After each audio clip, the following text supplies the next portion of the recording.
Хәерле көннәр, хөрмәтле дуслар. Мин шушындый видео яздырырга уйладым әле.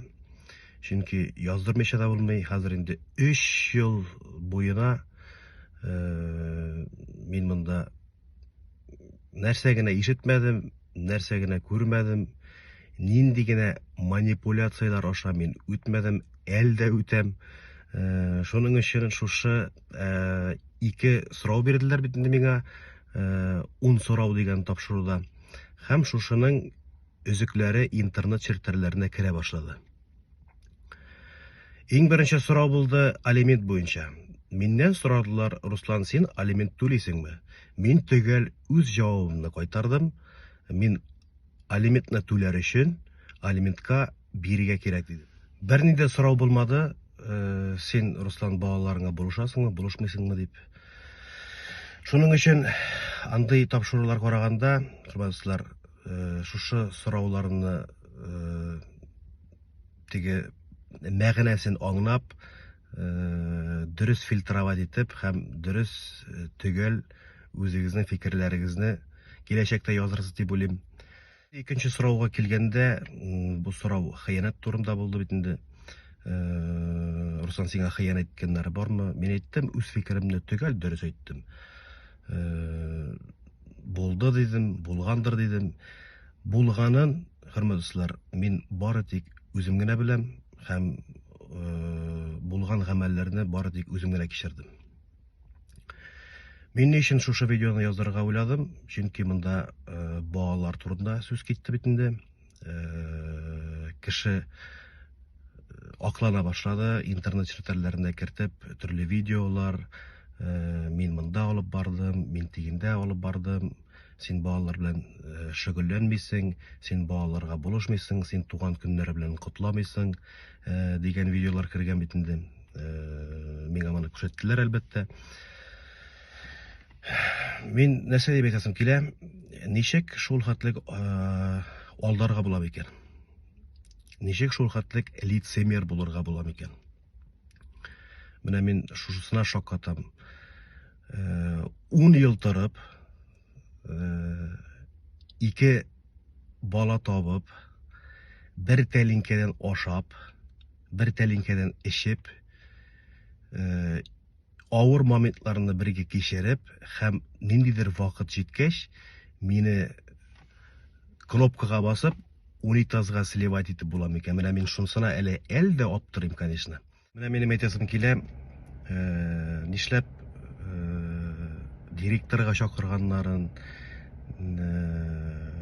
кызыбыз ширләгәч, колагыннан кан киткәч, больницаларга алып барганын, әтиләре бөтенләй берне решать иткәннәрен, больницка яткырганнарын сөйләми. Чөнки ул кешегә ни выгодно алай сөйләргә. Берничек тә ни выгодно, хөрмәтлеләр. Шушы әзрәк шундый гамәлләр булгач, больниска килеп,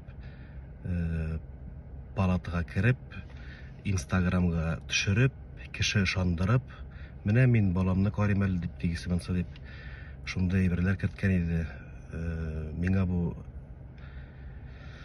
мондай әйберләр йөрәккә 1000 пычак булып калды. Шуның өчен мин ул вакытта сүзсез калдым. Шуның өчен сез, хөрмәтлеләр, белмисез безнең тормышта нәрсәләр булганын, сез бары тик ышанасыз шушы интернет челтәрләренә. Интернет челтәрләренә теләсә нәрсә күрсәтеп була, теләсә нәрсә язып була. Шуның өчен мин сезгә әйтәлмим, сез фикерләрегезне язмагыз, фикерләрегезне әйтмәгез дип. Сез нәрсә күрәсез, шуны сөйлисез. Шуның өчен шулай.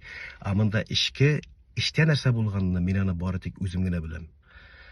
Балалар буенча да ничек мин манипуляциялар кичерәм, балаларның телефоннарын блокировать итеп, мин балаларга шалтырата алмыйм. Анда балаларны котламый ди туган көннәре белән. Ничек мин туган көнне телефоннан алып шалтыратам, я Ясминәгә, я Камилгә, балаларыма, я улыма, кызыма инде. Һәм мин аларга шалтырата алмыйм. Юри блокировкага коюп, ничек шулай булам икән? Мин үзем аптырыйм менә шушындай бирләргә. Аннан арысын кешегә сөйләргә, Руслан миңа булышмый дип, Руслан балаларына карашмый дип. Ничек шулай сөйләргә булам икән? Минем сүзем юк бу әйбергә. Һәм инде мин нинди генә теге комментарийлар күрмәдем, мужик башың белән шулай балаларның әнисен сөйләп утырасың дип. Сезгә сорау бирим әле. 3 ел буе балаларның әтисен бөтен халык алдында пычракка батырга ярый икәнсең. Менә сездән сорау бирим әле. Нәрсәләр генә ишетмәдем, нәрсәләр генә әйтеп бетермәде.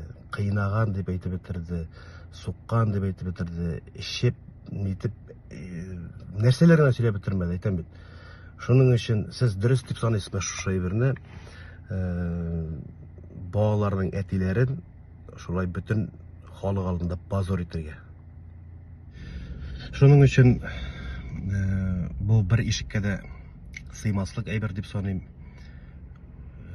Кайчан балаларның әтиләрен бөтен дөньяга теләсә нәрсә сөйләп, ишкән дип, кыйнаган дип, әлләнди видеолар чыгарып, әлләнди анда фотографиялар куеп, мин моны бернинди рамкага да сыймый дип саныйм. Мин инде кыскача гына сезгә сөйләп үттем, бөтен әйберне. Сөйләр сүзем бик күп. Шуның өчен моны сөйләп бетереп булмый. Монда сөйли башласаң чәчләрегез агарыр дип куркам. Шуның өчен исән сау булыгыз, таза булыгыз. Бер-берегезне саклап һәм аңлап яшәгез.